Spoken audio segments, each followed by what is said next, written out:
बताया कि धन घड़ी सोई। कहा कौन सी?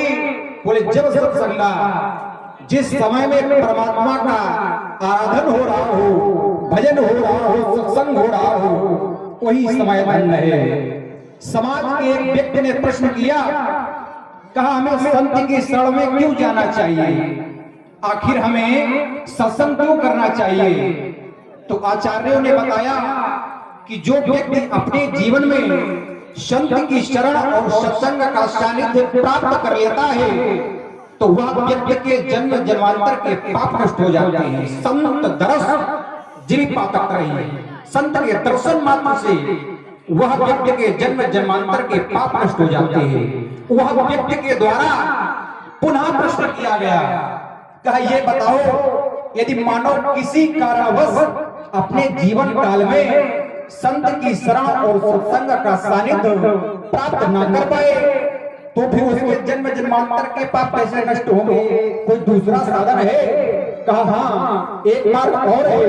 यदि व्यक्ति किसी कारणवश अपने जीवन काल में संत की शरण प्राप्त नहीं कर सकता तो वह अपने जीवन काल में एक बार तीर्थराज प्रयाग के दर्शन प्राप्त कर ले, तब भी तो उसके जन्म जन्मांतर के पाप नष्ट हो जाते हैं। कहा कैसे? तो बताया गया है व्यास जी, तीर्थपति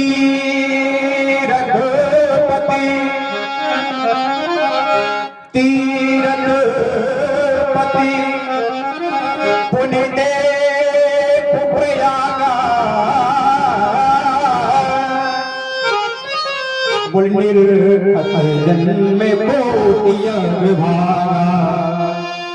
यदि मानव अपने जीवन में एक बार तीर्थराज प्रयाग के दर्शन प्राप्त कर ले तब भी तो उसके जन्म जन्मांतर के पाप नष्ट हो जाते हैं। अब तो प्रचारों में चिंतन होने लगा, कहा प्रयागराज के दर्शन से पाप नष्ट हो जाते हैं और संत के दर्शन से पाप नष्ट हो जाते हैं, तो संत और प्रयाग में अंतर क्या है? तो कहा कोई अंतर नहीं, केवल इतना अंतर है वह अचल प्रयाग है और यहाँ सचल प्रयाग है। हेलो, ये है नन्नू जी यादव, गंगापुर निवासी, इन्होंने